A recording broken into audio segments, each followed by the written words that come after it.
Viele von euch kennen es, weil sie schon mal gestürzt sind oder haben Angst davor, dass es passieren könnte. Aber wie geht es nach einem Sturz überhaupt weiter? Ja, man kennt den Spruch, es gibt nur zwei Arten von Motorradfahrern. Die schon gestürzt sind und die noch stürzen werden. Vor allem auf der Rennstrecke, wo man sein persönliches Limit austesten und hochsetzen will, ist nicht die Frage, ob man stürzt, sondern wann. Mir selber geht es da auch absolut nicht anders und ich kann mich zur ersten Art von Motorradfahrern zählen.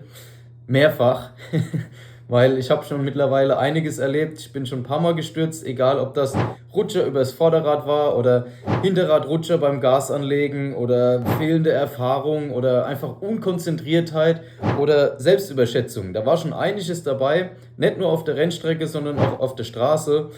Und so oder so stellt sich dann aber nach dem Sturz oft die Frage, wie verarbeite ich das jetzt am besten, dass ich ohne Blockade dann ordentlich wieder weiterfahren kann. Ich muss natürlich erwähnen, dass ich weder ein Profi noch ein Psychologe bin und berichte euch hier allein meine eigenen Erfahrungen und Erlebnisse und wie ich damit umgegangen bin. Generell muss man aber unterscheiden, wie man gestürzt ist, weil Sturz ist nicht gleich Sturz. Da gibt es verschiedene Varianten, vom schwachen Rutscher, wo das Bike nur ein paar Kratzer hat, bis hin zum dicken Highsider, wo man am Ende selber mit Verletzungen im Krankenhaus liegen kann. Je nachdem, wie man dann stürzt, hängt es davon ab, ob man danach Probleme hat mit der Verarbeitung oder sogar eine totale Blockade im Kopf oder ohne nachzudenken einfach direkt wieder aufs Bike steigen kann und weiterfahren kann. Das Wichtigste für die Verarbeitung ist auf jeden Fall, dass man die Ursache von dem Sturz kennt. War es zum Beispiel selbst verschuldet, weil man einen Fahrfehler gemacht hat oder weil man sich selbst überschätzt hat, weil man unkonzentriert war oder lag ein technischer Defekt vor, Öl auf dem Reifen, kaputtes Bauteil oder lag sogar an äußeren Umständen. Das heißt, es war nass und man ist weggerutscht, der Reifen war noch zu kalt oder es war vielleicht Dreck auf der Strecke oder ist man völlig unvorbereitet von irgendjemand anderem abgeschossen worden. In allen Fällen sollte man sich auf jeden Fall Gedanken drüber machen, was passiert ist, wie es passiert ist und wie man es hätte vermeiden können. Wer vielleicht die Möglichkeit hat, ich weiß, viele fahren mit Actioncams da draußen rum, der sollte sich den Crash auf jeden Fall im Nachgang noch mehrfach genauer in seinem Videomaterial anschauen, weil man dadurch dann besser verstehen kann, was überhaupt passiert ist. Wenn man nämlich nicht weiß, warum und wie es passiert ist, dann stellt man sich noch viel mehr Fragen und ist am Ende komplett verunsichert. Man kennt den Spruch aus der Boxengasse oder von Freunden, dass man am besten nach dem Sturz sofort wieder aufsteigt, um den Sturz rauszufahren. Das Ganze stimmt auch, das kann ich genauso bestätigen aus eigener Erfahrung, weil je länger man wartet oder vielleicht sogar gezwungenermaßen aufgrund von Verletzungen warten muss, desto eher kann eine posttraumatische Belastungsstörung auftreten und das Gehirn hat Probleme damit, das Geschehene zu verarbeiten, bis hin, dass man sogar komplett traumatisiert ist von dem Sturz. Wie schon gesagt, ich bin kein Psychologe, aber das Ganze kann man sich ungefähr so vorstellen. Ein Trauma ist die fehlerhafte Abspeicherung von einem Erlebnis im Gehirn. Das bedeutet, dass diese negative Erinnerung immer präsent ist, vor allem wenn eine gleiche oder ähnliche Situation auftritt, bei der es zum Sturz gekommen ist. Das kann schon reichen, wenn man an der Sturzstelle nochmal vorbeifährt und dann schon dieses mulmige Gefühl hat und sich dann die Bilder vom Sturz im Kopf wieder abspielen. Wenn man dagegen so ein Erlebnis richtig verarbeitet hat, dann wird es mit neuen, positiven Erfahrungen wieder überschrieben und die negativen Erfahrungen, die wandern im Gedächtnis immer weiter nach hinten, bis man irgendwann gar nicht mehr dran denkt und wieder ganz entspannt mit freiem Kopf fahren kann. Das Ganze hat nichts damit zu tun, ob man irgendwie anfällig dafür ist, ob man eine schwache Persönlichkeit ist, ob man irgendwie anfällig für solche Gedanken an sich ist. Das kann absolut jedem, jederzeit passieren. Deswegen mache ich auch dieses Video hier. Auch wenn es ein unangenehmes Thema ist, darf Stürzen auf keinen Fall ein Tabuthema sein.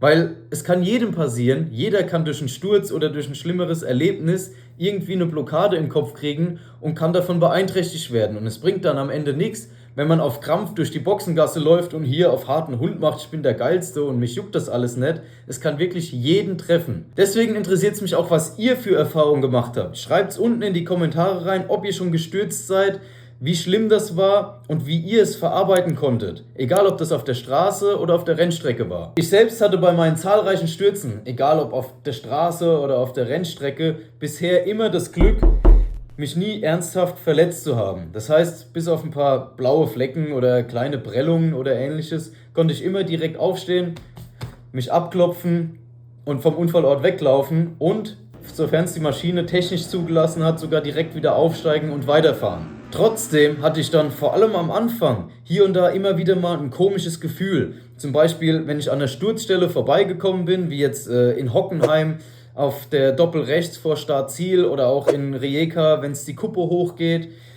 Oder ich hatte auch lange kein Vertrauen mehr, beim Kurvenausgang ordentlich Gas zu geben, weil die defekte Elektronik damals von meiner RSV 4 mich dadurch regelmäßig abgeworfen hat. Das hat sich so in mein Gehirn eingebrannt, dass es mir wirklich schwer gefallen ist, das ordentlich zu verarbeiten und da mit der Zeit wieder drüber wegzukommen. Hier hat es mir dann wirklich effektiv geholfen, dass ich bei den Sachen, wo ich ein mulmiges Gefühl am Unfallort vorbeizufahren hatte, mich einfach beim Fahren ordentlich auf mich und auf meine Linie konzentriert habe. Dass ich gar keine anderen Gedanken mehr zugelassen habe und bezüglich der defekten Elektronik von der RSV 4 musste ich sogar so weit gehen, dass ich die Maschine am Ende verkauft habe und auf eine Yamaha R1 umgestiegen bin, mit der ich dann wieder neues Vertrauen zu mir und zu meiner Maschine und der Elektronik von der Maschine aufbauen konnte. Aber generell hilft es zum Beispiel schon viel für den Kopf, wenn man so Dinge wie die Reifen, mit denen man gestürzt ist, dann erstmal komplett runterschmeißt und frische neue aufzieht, weil man dann wieder frisches neues Vertrauen hat. Weil am Ende wissen wir eins, wenn es zum Sturz kommt, ist generell immer erstmal die Technik schuld. So oder so ist es aber ganz normal und auch völlig okay, dass die ersten Male, wenn man nach einem Sturz wieder rausfährt, das Gefühl auf dem Motorrad immer ein bisschen mulmig, ein bisschen wackelig ist und man ein bisschen unsicher unterwegs ist. Hier am besten immer erstmal langsamer machen, die Erlebnisse vom Kopf verarbeiten und von unten wieder ans Limit ranfahren. Nicht direkt mit der Brechstange wieder wie ein Gestörter da drauf losknüppeln und ja, sich da durch die Gegend schießen und mit Hass dann das Ganze versuchen aus dem Kopf rauszubringen. Obwohl es gibt auch genug Kandidaten, die machen das so, okay, wenn es der Weg ist, damit, dass sie das ordentlich verarbeiten können, ist auch eine Art, kann man machen, aber ich würde empfehlen, immer erstmal langsam anfangen, erstmal Vertrauen wieder aufbauen und sich von unten langsam dem Limit wieder nähern. Was ich aus eigener Erfahrung aber definitiv sagen kann, ist, dass umso öfter man in der Situation von einem Sturz war, umso öfter man so eine Situation erlebt hat, umso leichter fällt es auch, das Ganze zu verarbeiten.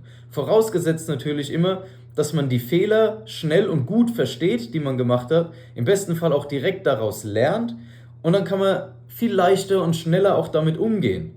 Das ist auch mit der Grund, warum Profis, wie jetzt ein Marc Marquez zum Beispiel, wenn der stürzt, der rennt so schnell wie es geht in die Boxengasse, steigt aufs Motorrad auf und kann direkt wieder eine schnelle Zeit fahren, weil er einfach die Situation von einem Sturz schon so oft erlebt und durchgespielt hat, dass es ihn gar nicht mehr belastet.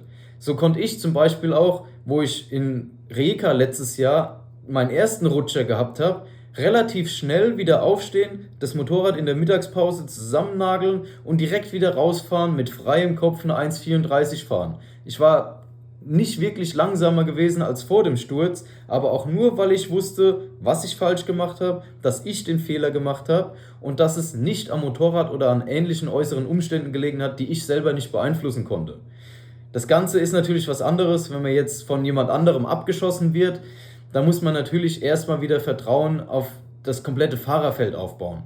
Dass ich selber dann aber in Rijeka am selben Tag noch direkt ein zweites Mal gestürzt und abgeflogen bin, ja, das lag am Ende einzig und allein an mir und meiner fehlenden Konzentration. Und hier kommen wir auch direkt zum nächsten Punkt. Und zwar egal wie gut und fit ich mich fühle, dass ich in Zukunft immer erstmal ruhiger mache, dass ich runterkomme und dann mit ruhigem, frischem, klarem Kopf erst wieder an die Sache rangehe und nichts überstürzt. Man kennt es aber auch, dass wenn die Stürze eher harmlos sind und man keine körperlichen Verletzungen, Beeinträchtigungen oder Ähnlichem hat, dass man immer zuerst zum Motorrad rennt und guckt, ob der Karren noch irgendwie fahrbar ist oder, falls nicht, wie schlimm der finanzielle Schaden dann am Ende ist. Klar, der Spruch ist immer, Blech kann man ersetzen, Hauptsache man selber ist heil. Ja, das ist richtig. Aber wenn man merkt, man selber ist heil, ja, dann ist natürlich das Blech, in dem Fall das Motorrad, doch wieder Prio Nummer 1. Ich kenne es doch ganz genau. Wichtig in Bezug auf Stürze ist meiner Meinung nach zu erwähnen, dass die Rennstrecke und nur die Rennstrecke ein wirklich sicheres Umfeld bietet, um ein Motorrad wirklich am Limit zu bewegen. Die Straße ist dafür mehr als falsch und man gefährdet am Ende nicht nur sich selbst, sondern noch alle anderen Verkehrsteilnehmer um sich rum. Die Geschwindigkeiten auf der Rennstrecke sind natürlich wesentlich höher als auf der Straße und man ist auch näher an seinem Limit unterwegs oder vielleicht sogar auch mal drüber. Aber nur auf der Rennstrecke hat man Kiesbetten, Auslaufzonen, Reifenstapel etc. und nicht wie auf der Straße Gegenverkehr, Bäume, Leitplanken. Außerdem fahren alle in die gleiche Richtung und durch die Gruppeneinteilung auch ähnlich schnell. Und ganz wichtig, man hat Streckenposten, medizinische Versorgung, Ärzte, zur Not Helikopter, Krankenwagen, alles direkt vor Ort. Sofort sind die für einen da, wenn irgendwas passiert ist. Man hat keine lange Wartezeit. Im Gegensatz dazu, wenn man auf der Straße stürzt, dann kann es im dümmsten Fall liegen, dass man erstmal stundenlang irgendwo im Graben liegt, bis irgendjemand einen da findet. Letzten Endes müssen wir unterscheiden zwischen körperlicher Verarbeitung und mentaler Verarbeitung. Um Stürze mental besser verarbeiten zu können, gilt es in erster Linie zu verstehen, wie es zum Sturz kommen konnte und im besten Fall aus seinen Fehlern lernen. In krassen Fällen, wenn man alleine nicht in der Lage ist, so einen Sturz oder so ein Trauma zu bewältigen und zu verarbeiten, ist es auf jeden Fall ratsam, psychologische Hilfe in Anspruch zu nehmen. Das ist absolut keine Schande und das ist auf jeden Fall was weiterhilft, weil es ist ein Problem, was lösbar ist. Man muss damit nicht selber sich irgendwie jahrelang rumquälen und immer mit der Blockade unterwegs sein, wenn es eine Möglichkeit gibt, durch professionelle Hilfe das ganze Thema und den Knoten im Kopf zu lösen. Bezüglich körperlicher Verarbeitung oder noch besser zur Vorbeugung kann ich euch den Tipp geben, körperlich fit zu sein.